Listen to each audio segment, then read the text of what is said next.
वो किसानों के प्रतिनिधियों को बेइज्जत करके सदन से निकाल करके आज दुनिया के सामने अकड़ मत दिखाओ।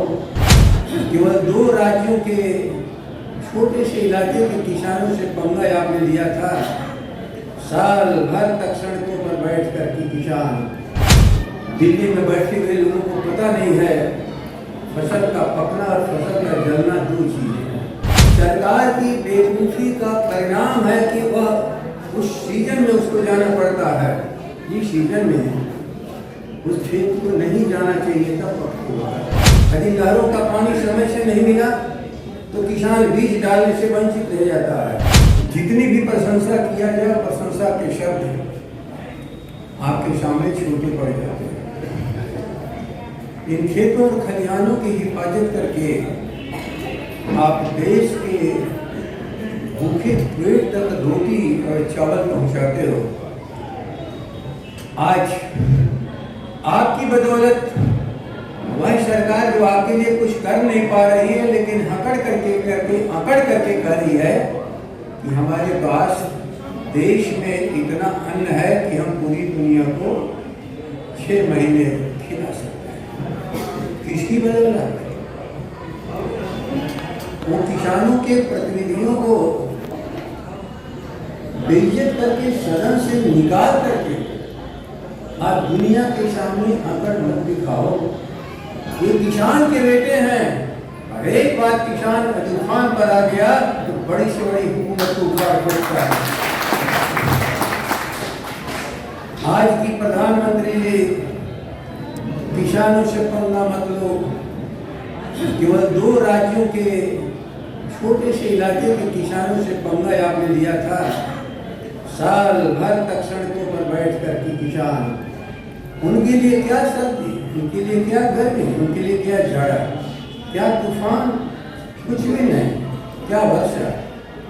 वो तो जीवन है उसी खेतों में इसी तरीके से वो बिताते हैं। इसलिए जब सड़कों पर भी बारी आई तो किसी पर उन्होंने क्रोध नहीं किया। वो अन्नदाता हैं, भूखों का पेट भरने वाले इस पृथ्वी के बेटे हैं। वो किसी पर क्रोध नहीं करते। वो तो लगातार मेहनत और परिश्रम करते हैं हर परिस्थिति में। सारे वैज्ञानिक कहते हैं कि प्रथम और दूसरे हफ्ते दिसंबर के बाद प्रतिदिन प्रतिक्षण उत्पादन घटता जाता है। आगे बड़ा उत्पादन और सही उत्पादन लेना हो तो ये सही उत्पादन नवंबर के माह की खेती में ही होता है। बिहार में गर्मी, जिसको हॉट वेदर कहते हैं, जिसमें लू की चपेट जब चलने लगती है तो गेहूं की बाली जल जाती है, पकती नहीं है। और शायद दिल्ली में बैठे हुए लोगों को पता नहीं है फसल का पकना और फसल का जलना 2 चीजें हैं।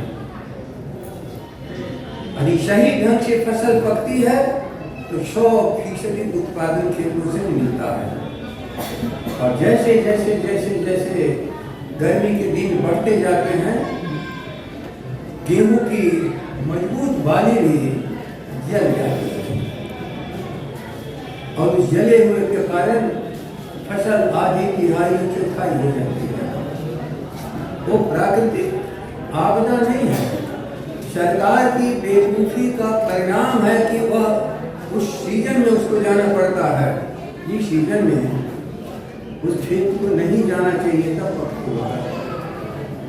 बार बार वैज्ञानिकों से हम लोग कह रहे हैं, जिस टेम्परेचर पर कहते हो कि गेहूं की परिपक्वता होती है उसका टेम्परेचर बताओ, और सारे बिहार के भीतर, देश के भीतर बताओ कि परिपक्वता का टेम्परेचर कब रहता है खेत में उसका जाने। और उससे पीछे हट करके धान की फसल और धान की बिछड़े तक जाओ, तब खेती जाकर के मजबूत हमारी हो। लेकिन यदि नहरों का पानी समय से नहीं मिला तो किसान बीज डालने से वंचित रह जाता है।